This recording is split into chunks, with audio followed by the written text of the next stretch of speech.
Sandy Circus, a story about Alexander Calder.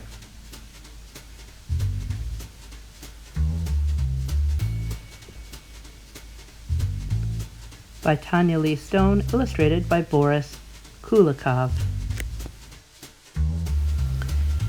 For Jane and Liza, and for everyone brave enough to follow their own unique path in life.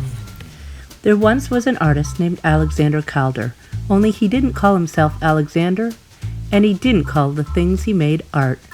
Everyone called him Sandy. He'd been making objects since he was a kid. Sandy's mother was a painter, his father was a sculptor. And even though they moved from Pennsylvania to Arizona to California to New York and back to California, his parents always made sure Sandy had a workshop and tools.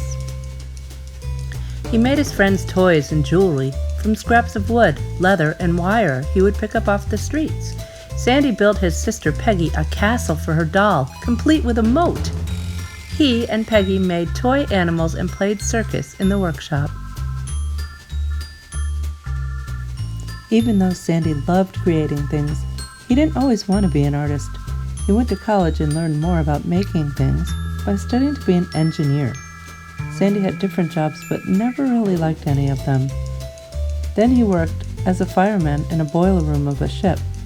One night, he was sleeping up on deck, sailing between San Francisco and New York. When he woke, he was awestruck. On one side of the ship was a fiery red sunrise. On the other was a full moon, like a silver coin. The sight made Sandy want to go to art school, and he did. Artists need work. A newspaper hired Sandy to draw the Ringling Brothers and Barnum and Bailey Circus. For 2 weeks, day and night, he went to the stadium, drawing as many different parts of the circus as he could. He loved sketching the elephants, the flying trapeze, the lion tamer, and the dancers. Sandy sat in different parts of the theater to see from up high, down low, off to the side. The next year, 1926, he decided to go to Paris. Why Paris? Because that city was alive with art. And Sandy said, in Paris, it is a compliment to be called crazy. Sandy rode through the streets of Paris on his orange bicycle. He carried a roll of wire around his shoulder and a pair of pliers in his pocket. When Sandy bumped into a friend, out came the wire and the pliers. He would twist and bend and curl while he chatted. And before they said adieu, Sandy would give his friend a gift. Voila! A small portrait of the person, made of wire. One day, Sandy made a little wire lion. He built a colorful cage for the lion. Of course, since the lion was a wild animal, it needed a tamer, so Sandy made him too. Then he made a high wire walkers and a high wire for them to walk on, and a safety net in case they should fall, and a flying trapeze and a red stage. Sandy started to see the whole circus come to life before his eyes. Then he really got going. His huge hands worked with tiny pieces of wire, cork, cloth, buttons, yarn, string, leather, paper, bits of wood. He twisted and shaped and curled and cut and curved until Sandy was ready to put on a big top circus show.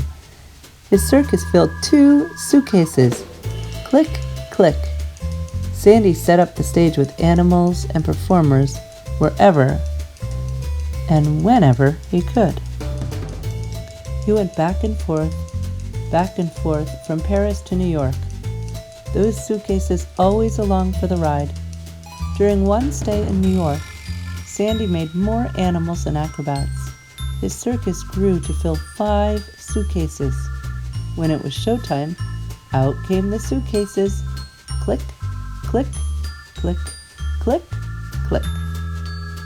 A friend wound up the gramophone to start the music. Sandy boomed a greeting to his audience in the voice of his wire ringmaster. Monsieur Loyal, announcing the performance was about to begin. On his knees, this bear of a man worked the springs, the strings, the levers of his clever creations, making them leap, run, and dance. Hear the whistle blow, horns blare, see the flying flippalinis flip, the lions roar, the lion tamer tames, seals bark, tossing a ball from nose to nose. Rigolot, the strong man, bends to his toes and raises a huge barbell high above his head, showing off for his beloved bearded lady. Horses gallop, birds flutter, dogs dance on whirly-twirly legs.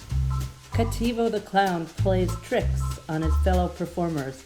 He dangerously distracts the axe thrower, just as he hurls his axe on a wire girl.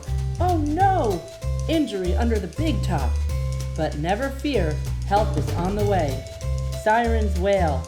2 wire rescue workers race to carry the girl off on a teeny tiny stretcher. Sometimes the show went on for hours. There were chariot races and bucking broncos, a belly dancer, camel, and a kangaroo.